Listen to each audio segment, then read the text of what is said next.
O último grupo que se destaca e que fez oposição a Jesus não é bem um grupo formado, mas é a própria multidão. A multidão que seguia Jesus constantemente durante o ministério dele. Os evangelhos mostram pessoas que vinham de regiões muito distantes só para ouvir Jesus, para ver os milagres que ele fazia diante das pessoas e também para aprender com os seus ensinamentos. Haviam doentes que buscavam cura, haviam pobres que procuravam em Jesus alguma esperança. Também existia aqueles que estavam apenas curiosos e queriam sinais e esperavam talvez algo grandioso que pudesse vir de Jesus, que pudesse acontecer junto de Jesus. Então, Jesus atraía essas grandes multidões porque ele fazia algo que ninguém mais fazia. Ele curava cego, purificava leprosos, expulsava demônios, anunciava o reino de Deus com autoridade própria. Em Mateus capítulo 4, versículo 24, nós vemos grandes multidões seguindo Jesus depois de ouvirem sobre seus milagres. Mas apesar do entusiasmo que a multidão compartilhava, eles não compreendiam realmente quem Jesus era. Muitos esperavam esse Messias moldado segundo os próprios desejos pessoais. Eles esperavam também alguém que restaurasse Israel politicamente, como outros grupos esperavam. Eles esperavam que Jesus viesse a derrotar Roma, ou que trouxesse algum tipo de prosperidade para eles, ou lá no final algum tipo de glória para o país. O povo carregava uma expectativa messiânica muito ligada ao poder e à própria vitória imediata.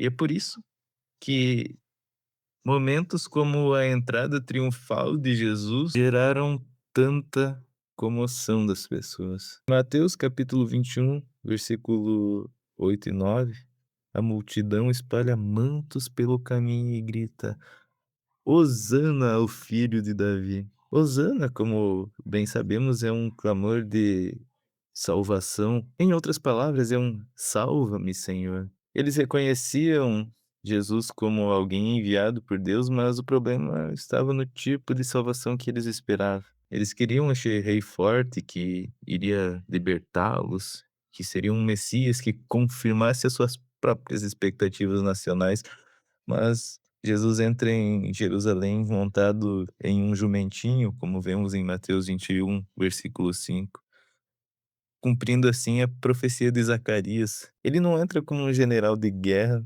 mas como um rei humilde. E talvez seja aí que o choque da multidão começa. Ao longo daquela semana, Jesus confronta líderes religiosos, fala sobre juízo, denuncia as hipocrisias e anuncia sua própria morte, em vez de organizar uma revolta contra Roma. E no fim ele fala sobre carregar uma cruz. Em vez de prometer domínio político, ele fala sobre arrependimento e fé. Isso frustra profundamente as expectativas das pessoas. A mesma multidão que gritava Hosana aparece poucos dias depois gritando crucifica-o. Lucas capítulo 23, versículo 21. Jesus não mudou. O coração da multidão é que revelou o que eles realmente buscavam. Aquela multidão de pessoas gostava sim dos milagres, de maneira nenhuma eles queriam a cruz. Eles gostavam dos pães sendo multiplicados, mas não queriam ouvir sobre um chamado ao arrependimento. Lá em João capítulo 6, depois de um ensino difícil de Jesus, muitos deixaram de segui-lo. O próprio Jesus pergunta aos discípulos: Vocês também querem ir embora? João capítulo 6, versículo 67. Isso mostra algo importante. Seguir Jesus enquanto ele atende às suas expectativas é algo fácil. Agora, permanecer quando ele confronta o coração, aí já é outra coisa. As multidões eram facilmente influenciadas. Em Mateus capítulo 27, versículo 20, os principais sacerdotes persuadiram o povo a pedir a crucificação de Jesus. Aqueles que antes o adoravam agora se deixam levar pela pressão. No fundo, o problema da multidão não era uma falta de entusiasmo, mas uma superficialidade espiritual. Eles queriam um Cristo que era útil e não necessariamente verdadeiro. Eles queriam um Messias que resolvesse seus problemas imediatos, mas não alguém que exigisse arrependimento e fé. E aqui nós vemos como isso nos confronta, porque nós vemos que é possível sim admirar Jesus, não realmente segui-lo. É possível muitas vezes a gente gostar de partes do evangelho e rejeitar aquilo que confronta aqueles meus desejos. Também nós temos a tendência de querer um Jesus ajustado para aquilo que nós desejamos. Um Cristo que nos dê paz, mas sem cruz. E toda vez que nós fazemos isso, nós estamos agindo de acordo com o que a multidão agiu. Mas o evangelho nos mostra algo muito maior. Mesmo sendo rejeitado e abandonado, Jesus continua caminhando para a cruz. Ele não desiste mesmo diante da instabilidade humana e não volta atrás por causa da rejeição que ele sofreu deste mesmo grupo de pessoas ou da multidão. Ele segue até o fim. O mesmo povo que grita crucifica-o é o povo pelo qual Cristo entrega a sua vida.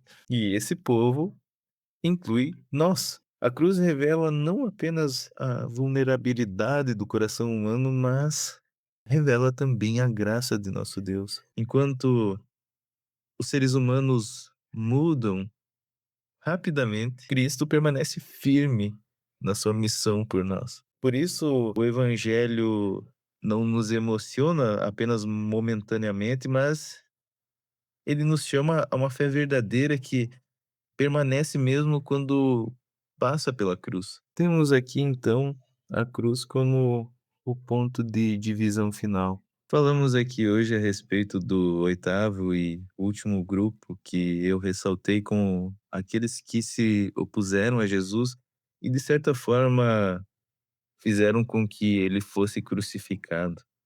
Caso você queira ver os outros vídeos a respeito deste assunto, eu vou estar deixando aqui no final a playlist com todos os vídeos. Fique à vontade e não esqueça de compartilhar com seus amigos e familiares isso. Deus abençoe.